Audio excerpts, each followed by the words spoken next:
Pessoal, aqui é a professora Bellatrix. Hoje é um vídeo novo pro quadro de História em Expedição. Vocês votaram nos meus stories que gostariam de ver, então eu nada mais fiz do que obedecer à vontade de vocês e trazer isso pro canal. Hoje eu estou na cidade de Pedras Grandes, interior de Santa Catarina, e eu gostaria de convidar vocês para olharem essa vista belíssima. Olá gente, eu sou a professora Bellatrix, sou formada em licenciatura em História pela Faculdade Anhanguera de Jaraguá do Sul, sou especialista em Ciências Humanas e Sociais Aplicadas pela Secretaria do MEC e sou especialista também na prática docente do ensino da História. E hoje eu vim trazer para vocês a história da nossa queridíssima Santa Nossa Senhora da Salete. Muito fofinha.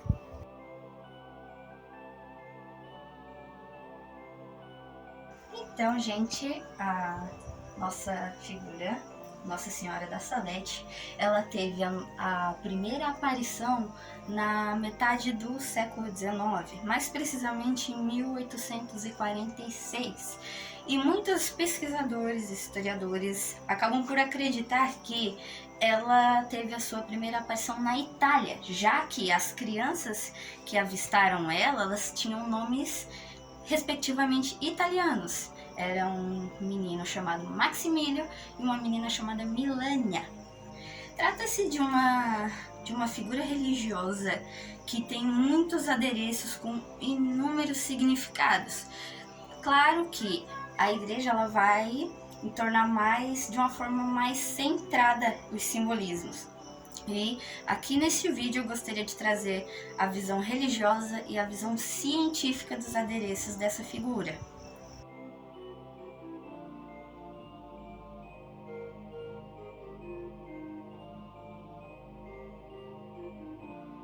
De início, ela sempre aparece dessa forma que vocês acabaram de observar. Ela sempre aparece sentada, com as mãos no rosto, como alguém que está encolhido, reprimido, chorando por alguma coisa que aconteceu. Hoje em dia, no corre-corre que a gente tem, a gente costuma não observar esses detalhes, mas quem parar para perceber vai pensar, alguma coisa está errada. Ela seria como uma mãe na religião católica, e se ela está chorando, evidentemente ela tem um motivo muito importante por trás.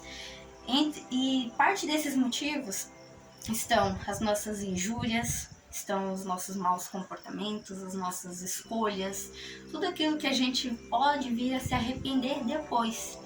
E como ela é uma figura religiosa, uma santa, né? Ela tende a ver isso antes que nós percebamos.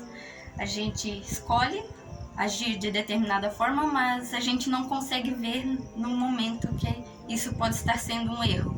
Ela consegue enxergar muito antes de nós e por isso ela chora e aparece para determinadas pessoas. Foi dessa maneira que ela apareceu para Maximilio e para Milânia na Itália, até onde se acredita.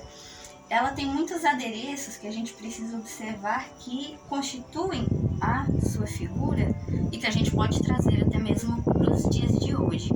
Não tem problema se você não seguir a religião católica ou se você pertence a outra ou simplesmente não possui nenhuma. Conhecimento eu acredito que deve ser passado sempre, a gente sempre deve conhecer mais, então não custa nada apreciar, achar bonito e conhecer mais sobre a figura.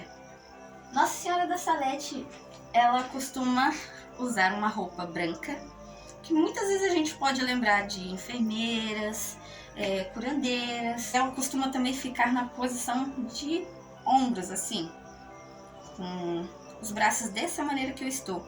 Mas não é como uma forma de objeção ou abdicação. Ela está ali na forma de alguém que está paciente. Isso é já depois de vocês verem ela nessa posição que vocês acabaram de ver. Não é uma posição de alguém que pensa, não posso mais fazer nada. Mas sim a posição de alguém que está tendo paciência. molhar a goela. Como eu disse antes, ela está vestida um pouco parecida com uma enfermeira, né? Uma freira. São bastante profissões assim voltadas para o ramo da cura, do serviço, né? A figura está em serviço de nós, né? Ela está ali prontificada para nós. Só que não é só esse o detalhe que a gente deve se atentar. Uma das coisas que mais se sobressai na roupagem dela são as flores. As flores, infelizmente, não vai ter como mostrar a parte de trás, mas elas representam os 3 princípios do século XIX. Os princípios religiosos, que no caso são as menções iluminosas, que são os mistérios de entender a complexidade divina, as menções gloriosas, que é quando a gente tem o retorno, a gratificação de Deus e as nossas realizações, e as menções dolorosas, que basicamente é o sofrimento que a gente entende até hoje. O sofrimento, a dor, letargia, entre outras coisas. Devido a ela estar nessa pose, ainda tem adereços que também não estão podendo ser mostrados. Mas, se vocês perceberem, ali, um pouco próximo das flores, ela tem algumas correntes. Essas correntes, elas simbolizam a nossa persistência em permanecer pecando, voltando para os nossos prazeres, agindo de maneira egoísta, agindo de maneira orgulhosa e simplesmente voltadas para nós. Estamos esquecendo os princípios religiosos, estamos esquecendo a figura de Cristo e a salvação. Então as correntes são como se fosse um artigo autoimposto em nós, e ela traz essas correntes consigo. Outro detalhe muito interessante também é a coroa dela. Muitos religiosos acreditam que essa coroa ela seria um sinal do apocalipse, já que ela é uma mulher e ela está com uma coroa que faz uma referência aos raios solares. E a religião católica muitas vezes não costuma propagar uma ideia boa dos raios solares, até mesmo porque os raios solares é uma cultuação pagã. Então acaba como é que fala? Eu esqueci a palavra. Perdi a palavra. Como eu disse antes, né? Ela tem uma coroa solar na cabeça para fazer, né, uma referência à luz, né, aquela que sabe, aquela que consegue entender a coisa antes de nós. Por isso que muitas vezes ela acaba por chorar devido às nossas escolhas. No fundo, ela sabe que não é a melhor escolha e sabe que pode acabar dando errado. Muitas vezes dá errado, ela sabe. E por isso ela acaba chorando. Ali, infelizmente, eu tenho que dizer, não tem como ver, mas ela carrega um crucifixo com Cristo crucificado, onde um lado tem um martelo e uma torquês. Essa cruz, precisamente, ela representa a dualidade.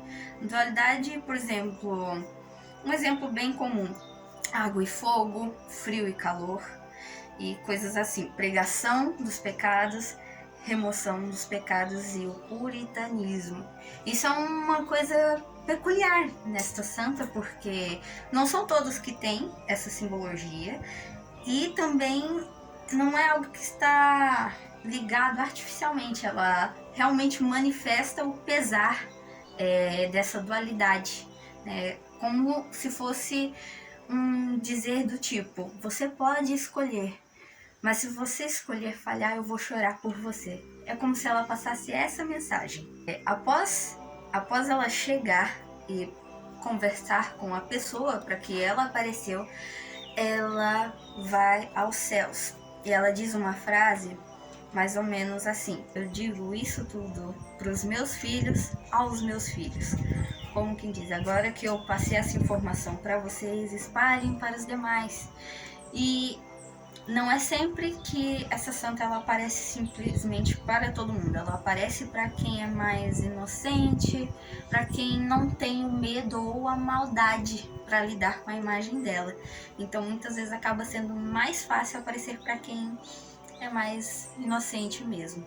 Ah, professora, mas o que ela vem fazer aqui? Ela vem reivindicar coisas que geralmente a gente não pensa. Para pessoas religiosas, tem 3 mandamentos muitíssimo importantes. Não que os demais não sejam, mas esses são, acredito que os principais, porque todas elas levam muito em conta eles. Guardar domingo para a religião, para se dedicar a Cristo. Não falar o nome de Deus em vão. E colocar Deus sobre todas as coisas.